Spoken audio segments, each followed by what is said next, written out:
Hey guys, मैं आप सभी का वेलकम करता हूं वन पीस मांगा वीकली के एपिसोड नंबर 5 में। और आज के इस वीडियो में हम रिव्यू करने वाले हैं चैप्टर नंबर 957 जिसका नाम है अल्टीमेट। ये चैप्टर भी मोस्टली पिछले चैप्टर से रिलेटेड है क्योंकि इसमें भी वानो की इवेंट्स की जगह वर्ल्ड गवर्नमेंट की बातें डिस्कस करी जा रही हैं, मोस्टली अबाउट पायरेट बाउंटी। और ये फैक्ट भी कि अब बिना शिचिबुकाई सिस्टम के वर्ल्ड गवर्नमेंट आगे किस तरह से काम करेगी। तो आज की वीडियो में हम इन्हीं सारे फैक्ट्स को डिटेल में ब्रेक डाउन करने वाले हैं। सो गाइस, अब बिना टाइम वेस्ट किए let's begin.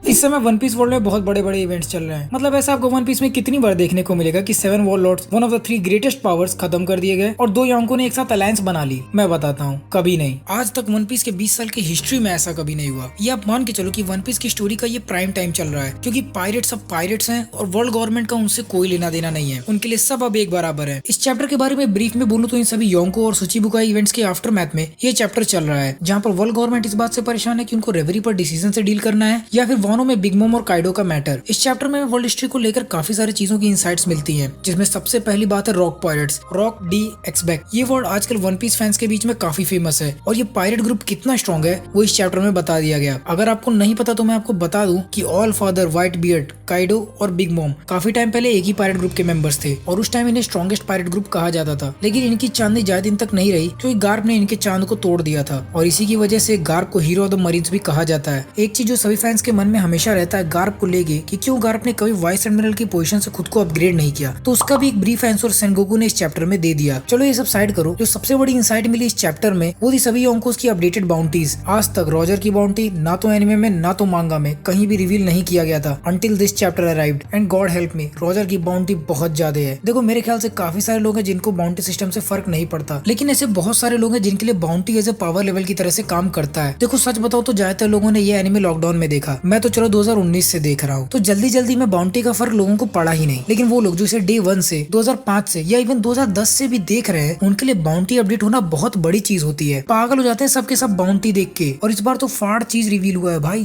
Gold D Roger the king himself. Well, apart from Roger, Shirohige, Big Mom, Kaido and of course Teach का भी बाउंटी इसमें रिवील किया गया है, जो कि इक्वली इनसेन बाउंटी है कंसिडरिंग कि वो भी लूफी की तरह फर्स्ट जनरेशन का ही मेंबर है। सो गाइस, अब इतने बड़े ओवरव्यू के बाद हम ब्रेक डाउन करते हैं पूरे चैप्टर को सीन बाय सीन में। तो अगर आपने अभी तक मांगा नहीं पढ़ी तो जल्दी से उस साइड में खोल लें ताकि आपको ये वीडियो सही से समझ में आ जाए। Starting with scene number 1, new marine fort. Time skip के वक्त तकाइनो ने मरीन फोर्ट का नया हेडक्वार्टर न्यू वर्ल्ड में सेट कर दिया था। यहाँ पर साकाजुकी फुजिटोरा से बात कर रहा है और बोल रहा है कि अब तो फुजिटोरा को खुश होना चाहिए क्योंकि उसकी विश फुलफिल हो गई है, जो कि था शिचिबुकाई सिस्टम को खत्म करना। लेकिन साकाजुकी यहाँ इस बात से थोड़ा नाराज है। फुजिटोरा उससे कहता है कि हमें बहुत ज्यादा सैक्रिफाइस करना पड़ता था वॉरलॉर्ड्स के सिस्टम के लिए, और अकाइनो वॉरलॉर्ड्स के सिस्टम की तरफ इसलिए है क्योंकि उसने कभी खुद पर्सनली वॉरलॉर्ड्स के द्वारा किए गए बर्बादी को देखा नहीं है। फुजिटोरा ये भी कहता है कि हमें अपना ट्रस्ट सुपर साइंस ग्रुप पर रखना चाहिए। एंड नो डाउट कि अब पावर बैलेंस में बहुत मेजर चेंज आने वाला है। सुपर साइंस ग्रुप ये वो चीज है जो कि वेगापंक ने डेवलप किया है ताकि वो शिचिबुकाई के सिस्टम को रिप्लेस कर पाए। फुजिटोरा की बातों से तो यही लग रहा है कि एसएसजी ग्रुप इतना पावरफुल है कि हो सकता है पावर बैलेंस वर्ल्ड गवर्नमेंट के फेवर में आ जाए। लेकिन जरा सोचो एक बार, वॉरलॉर्ड्स अब नहीं रहे तो इसका मतलब कि पावर बैलेंस पायरेट्स की तरफ शिफ्ट हो गई है। लेकिन सुपर साइंस ग्रुप में इतना पोटेंशियल है कि वो वॉरलॉर्ड्स को ओवर पावर कर पाए बैलेंस के मामले में। तो भाई हमें ये मानना पड़ेगा कि SSG is a real deal. Apart from that, इस सीन में हम ये भी देख सकते हैं कि फुजिटोरा कहीं जा रहा है और उसके रास्ते में एक सीकिंग मॉन्स्टर भी आ गया है। तो हो सकता है वो अमेज़न लिली आइलैंड पर जा रहा हो कोबी की हेल्प करने, क्योंकि फुजिटोरा के अंधे होने की वजह से वो हैंकॉक की पावर से इम्यून है। प्लस सीकिंग्स काम बेल्ट में ही मिलते हैं जिसमें की अमेज़न लिली लोकेटेड है। एक चीज और, फुजिटोरा थोड़ा सा घबराया हुआ है क्योंकि बिग मॉम और काइडो ने अलायंस बना लिया और उसे रिटर्न ऑफ रॉक पायरेट्स लग रहा है। लेकिन अकाइनो उसे बोल रहा है कि रॉक पायरेट्स कोई भगवान नहीं, तो उन्हें लेजेंड्स की तरह से ट्रीट ना करे। मेन प्रॉब्लम रॉक्स नहीं, मेन प्रॉब्लम है कि वो रेवरी और वॉरलॉर्ड्स के मैटर में ज्यादा बिजी हैं। Scene number 2, Sengoku. ये scene probably most important scene है पूरे चैप्टर में और कुछ लोग तो इसको वानो आर्क का मोस्ट इंपोर्टेंट सीन मानते हैं क्योंकि यहाँ पर सेंगोकू जो कुछ भी बकने वाला है उसको सुनकर आपके होश उड़ जाएंगे। मेन चीज जो हमें यहाँ पर पता चलेगी वो है रॉक पायरेट्स। सबसे पहले सेंगोकू ये बोलता है कि आजकल ज्यादातर मरीज को नहीं पता कि रॉक पायरेट्स कौन थे। अगली चीज, वो सभी मरीन्स और हम सभी फैंस को रॉक पायरेट से रूबरू करवा रहा है। काफी टाइम पहले आइलैंड बी हाइव, वहीं जहाँ पर अभी ब्लैक बियर्ड रूल कर रहा है, वहाँ पर काफी पावरफुल पायरेट्स इकट्ठा हुए जिनका एक ही गोल था, फेम और पैसा। और इसी सेम गोल की वजह से पायरेट ग्रुप बना जिसका नाम पड़ा रॉक पायरेट्स। ये रॉक्स इतने वायलेंट थे कि इनके लिए फ्रेंड्स और एनिमीज एक जैसे, वो सभी को एक जैसी मौत देते थे। और फिर हमें मिलता first and young look of rock pirates aka Big Mom, Kaido and White Beard. Big Mom यार क्या लग रही है, आई मीन ये वो अभी है और राइट साइड में उसका यंग लुक, दोनों में जमीन आसमान का फर्क है। No doubt she has 43 husbands. I mean look at this, who wouldn't want to marry her. इन मेन लुक के अलावा captain John, the golden land, silver axe और ओचुकू भी रॉक के मेंबर्स थे। सबसे पहला क्वेश्चन आपका होगा कि व्हाइट बियर्ड ऐसे रूथलेस पायरेट्स के साथ क्यों था, जबकि वो एक काइंड हार्टेड मैन है। तो इसका मेन रीजन है उनका होमलैंड। व्हाइट बियर्ड के बचपन में उनका होमलैंड वर्ल्ड गवर्नमेंट काउंसिल से बाहर हो गया था, तो व्हाइट बियर्ड ने पायरेट बनकर अपने होमलैंड को पैसों से सपोर्ट किया। तो उसके लिए बेस्ट ऑप्शन था द रॉक पायरेट्स, क्योंकि यही शॉर्टेस्ट वे था ज्यादा पैसा बनाने का। अच्छा, यहाँ पर एक चीज और भी सोचने वाली है, रॉक डी एसबेक कितना स्ट्रॉन्ग होगा। सोचो जरा, उसने prime white Beard, Big Mom और काइडो को अपने अंडर रखा, इवन जबकि कोई की किसी से भी नहीं बनती थी। इस चैप्टर ने हमें बेसिकली अभी तक के सबसे स्ट्रॉन्गेस्ट वन पीस कैरेक्टर से इंट्रोड्यूस किया है। सेकंड क्वेश्चन आपका होगा कि क्यों रॉक्स की नॉलेज पब्लिकली अवेलेबल नहीं है and not even to the marines. तो इसका आंसर सेंगोकू ये देता है कि इन सभी मेंबर्स के बीच में आपस में ही नहीं बनती थी, और ये पायरेट्स कम टेररिस्ट ज्यादा थे। रॉक्स को किंग ऑफ पायरेट्स बनना था और वो अपने क्रू को एज ए टूल यूज करता था। एशियन मैनेजमेंट और आपस में ना बनने की वजह से ज्यादा लोग बचे ही नहीं रॉक्स का नाम करने को। सेकंड रीजन है वर्ल्ड गवर्नमेंट, जिन्होंने सारे ही रॉक्स की हिस्ट्री पब्लिक सेक्टर से मिटा दी। इससे ये पॉसिबिलिटी लगा सकते हैं कि जरूर रॉक्स के एक्शंस वर्ल्ड हिस्ट्री से रिलेटेड होंगे, वरना वो रॉक्स की हिस्ट्री मिटाने का कष्ट क्यों करते। आगे सेनगोकू हमें फ्लैशबैक में ले जाता है, जहाँ पर हम है अभी आइलैंड गॉड वैली में, और सच में गॉड वैली में गॉड्स ने कदम रखा है। 38 साल पहले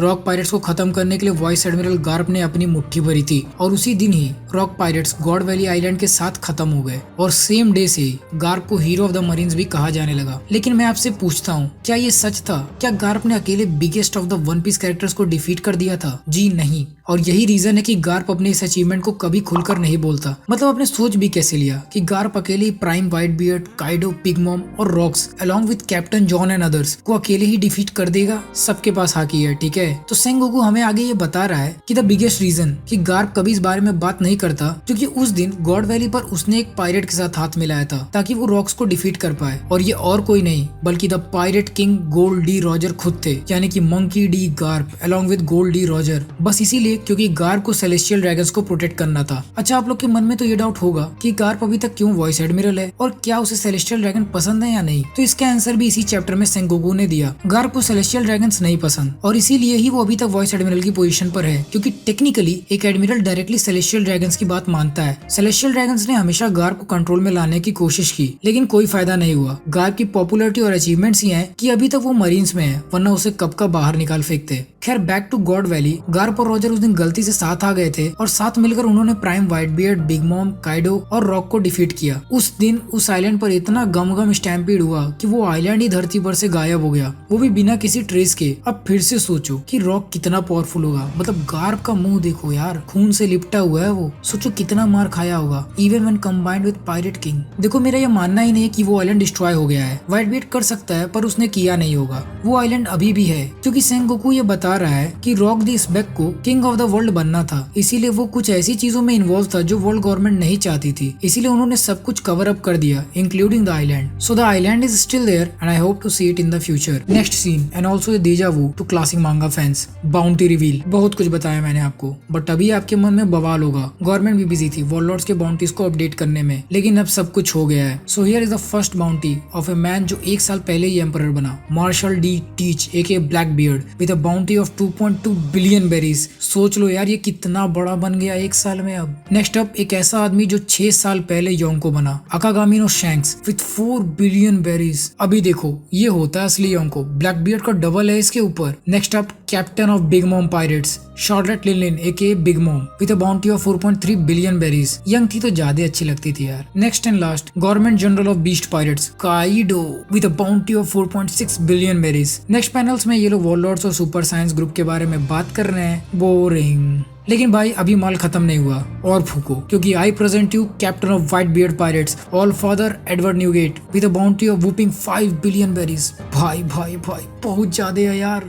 लेकिन रुको जरा, सब्र करो। Here bye I give you pirate king gold D Roger with a bounty of fricking 5.5 billion berries. अरे भाई मेरा मन कर रहा है मैं छत से कूद जाऊं। भाई बहुत ज्यादा है यार ये। ऐसे सोचो कि अगर बेरी को डॉलर मान लिया जाए तो गवर्नमेंट आपको रॉजर को पकड़ने के लिए 41,000 करोड़ देगी। इतना ज्यादा है ये। वैसे इतने बड़े झटके के बाद आप सोचेंगे कि अब ये चैप्टर खत्म हो गया, लेकिन नहीं, अभी तो मजा बाकी है। एंटर सकाइनू, और वो सेंगोकू से ये पूछता है कि एक आदमी था जो रॉजर के साथ था, जिसको सैंक्स भी बहुत पसंद करता था। ये पहले व्हाइट बियर्ड के शिप पर कमांडर भी था, लेकिन बाद में इसने रॉजर को ज्वाइन किया रॉजर की लास्ट जर्नी के लिए टू फाइंड वन पीस। और फैक्ट की बात यह है कि व्हाइटबियर्ड ने इस आदमी को वॉनो से लेकर आया था। तो ये कोइंसिडेंस तो नहीं कि सभी के सभी big shots Kaido, Big Mom, Roger, Whitebeard इन सभी में वॉनो कोनी कॉमन है। So here I present you the ruler of Wano, Kozuki Oden तात्तेबायो।